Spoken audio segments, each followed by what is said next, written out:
Bueno, vamos a continuar para ir finalizando esta introducción al VHDL, esta breve introducción que hemos hecho. Nos quedamos con la última diapositiva que mostré en la presentación anterior para que aclaremos algo que creo que es importante. Nosotros siempre hasta ahora hemos partido de algún circuito y lo hemos descrito en VHDL. En general, lo que vamos a hacer es diferente. Nosotros simplemente vamos a describir lo que nosotros queremos hacer, la función que queremos implementar, y va a ser la herramienta del software la que nos va a generar el circuito final o la implementación.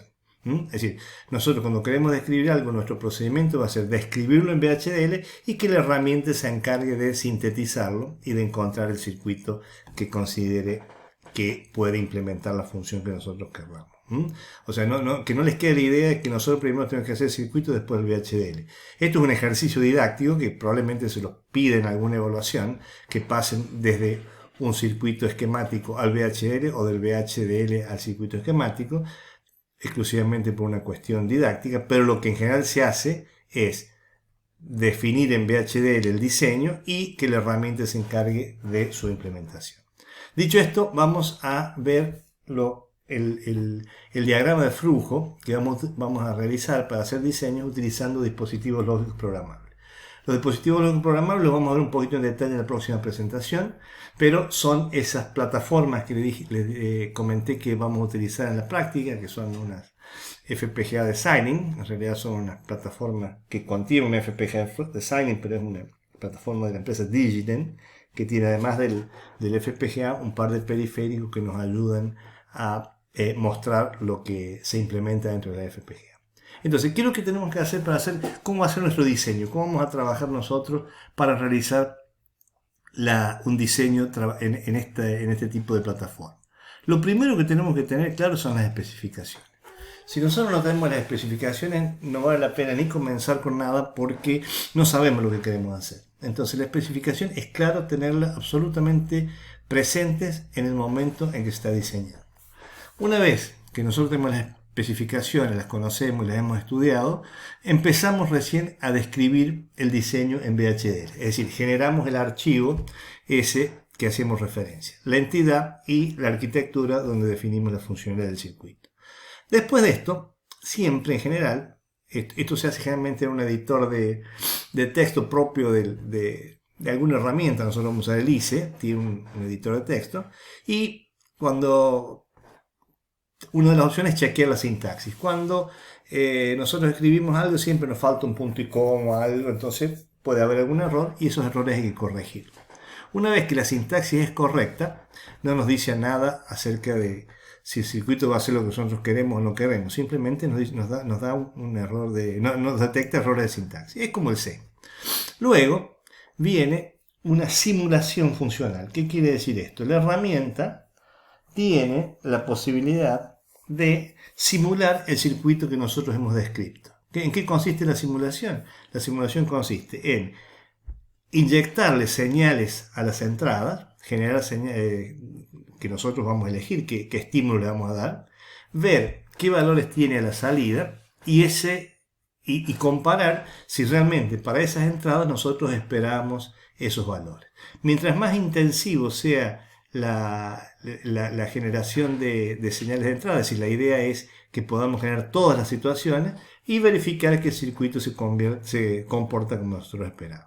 Una vez que hemos hecho esto, nosotros no tenemos, simplemente hemos descrito y hemos sintetizado a nivel y simulado a nivel de VHDL, viene el proceso de síntesis.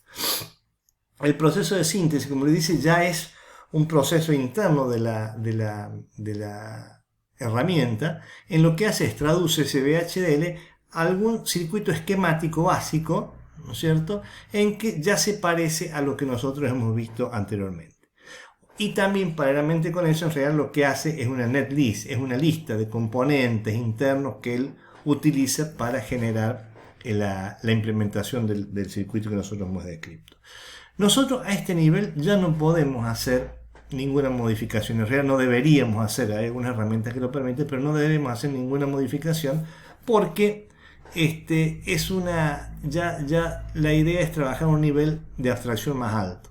Ahí nos tendríamos que meter en alguna situación que, por ejemplo, si cambiamos algo, esta simulación que hicimos previamente no nos serviría porque hemos modificado el diseño original. Lo que sí podemos hacer una vez que está la simulación, la síntesis, perdón, es una simulación post-síntesis, es decir, no simular ya el VHDL, sino simular esa netlist, esa netlist que ha generado el circuito que describe nuestro diseño. Esa simulación ya es, en general es un proceso bastante más lento, más digamos, la herramienta demora bastante más en hacerlo, pero nos da una idea que si tenemos los mismos estímulos, nos tendría que dar las mismas salidas. Después hacemos la implementación. La implementación consiste en que la herramienta también es un botoncito que apretamos de la herramienta del ICE, en este caso que estamos utilizando. Lo que va a hacer es ese circuito medio abstracto, esquemático que tiene, lo va a implementar con los elementos que tiene en el dispositivo, con el FPGA con que estamos trabajando. Acá ya se puede hacer una situación que se llama place and route, o sea, post implementación, que sí, es bastante lenta de hacer en circuitos sencillos, probablemente no, pero en circuitos complejos es bastante más lenta, y ya esa simulación tiene en cuenta todos los retardos y un par de cosas que en algunos casos puede ser importante advertir. Por ahora nosotros no vamos a hacer eso, vamos a suponer que esto para circuitos sencillos esto no tiene mucho sentido. Además hay otras herramientas para hacerlo, que es cuando nosotros tenemos un reporte del timing que se llama, nos da alguna información también de todos los retardos que aparecen. Después de eso, después que hemos hecho la implementación, la herramienta nos permite generar un archivo de configuración. ¿Qué es lo que es el archivo de configuración? El archivo de configuración es el archivo con el que vamos a configurar nuestra FPGA, que trae toda la información de cómo tiene que implementar nuestro diseño. Una vez que tenemos ese archivo, conectamos la placa de evaluación con la que trabajamos, le bajamos esa información a la placa y en ese momento se produce lo que se llama la configuración de la FPGA. Una vez que tenemos configurada la FPGA, esa placa, ya ahí sí podemos validar el diseño, es decir, hacer todas las pruebas ya sobre el hardware descripto que se ha llegado a implementar. Entonces, visto esto de una manera un poco más gráfica, nosotros podemos decir lo siguiente. Primero que nada, tenemos las especificaciones. Contando con esas especificaciones, hacemos la descripción en VHDL, hacemos el archivo, hacemos la simulación funcional. Fíjense que la simulación funcional se realiza con un test bench. Ese test bench lo que es, en realidad, es los estímulos que le vamos a dar a nuestro circuito, a nuestro diseño, para obtener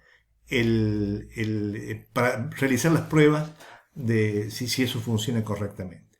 Si eso funciona correctamente, pueden ocurrir dos cosas: que sí, seguimos el paso adelante, y si es no, quiere decir que hemos simulado algo y nosotros esperamos otro tipo de salida. Eso se debe seguramente a un problema que nuestra descripción en VHDL tiene algún error.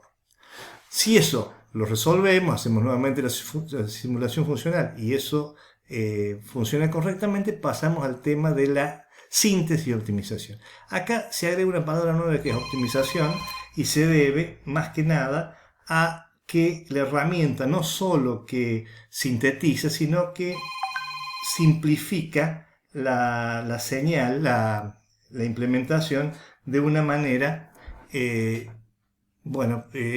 en realidad lo que quiere decir es que no va a sintetizar exactamente lo que ustedes escribieron, sino que a través de una optimización. Después podemos hacer esta simulación. Fíjense que es importante la simulación, que eso se realiza con el mismo archivo, o sea, con el mismo estímulo que habíamos usado antes. Y después, si eso es correcto, seguimos al place and route, o lo que esta parte sería lo que sea la implementación. Podemos hacer nuevamente una simulación sobre el nuevo modelo que se va generando, lo mismo que en la simulación, es otro modelo un poco más realista cada vez. Y finalmente hay en el reporte, hay una serie de reportes que genera la herramienta en donde nos da un análisis de tiempo, de consumo, que por ahora esta etapa nosotros la vamos a obviar porque la vamos a dejar para un curso más avanzado.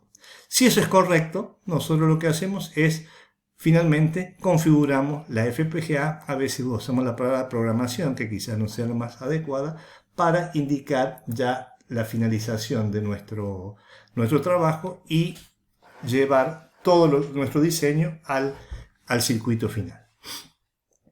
Una aclaración muy breve sobre lo que es el tema del test bench. Supongamos que por algún motivo, fíjense este ejemplo, yo tengo dos señales, en este caso 2 de 8 bits, fíjense cómo se declara la entidad con dos señales de más de un bit, de 8 elementos, en este caso son X e Y, son IN, standalone, y se pone vector.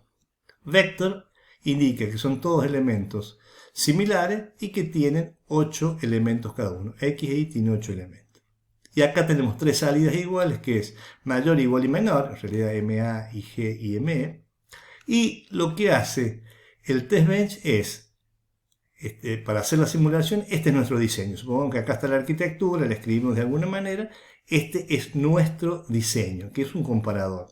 Lo que hace la simulación es, nosotros debemos generar una serie de estímulos, esos estímulos se hacen llegar a nuestro diseño y ese diseño genera una serie de señales que nosotros tenemos que comprobar si son las señales que esperábamos del diseño que nosotros hemos hecho.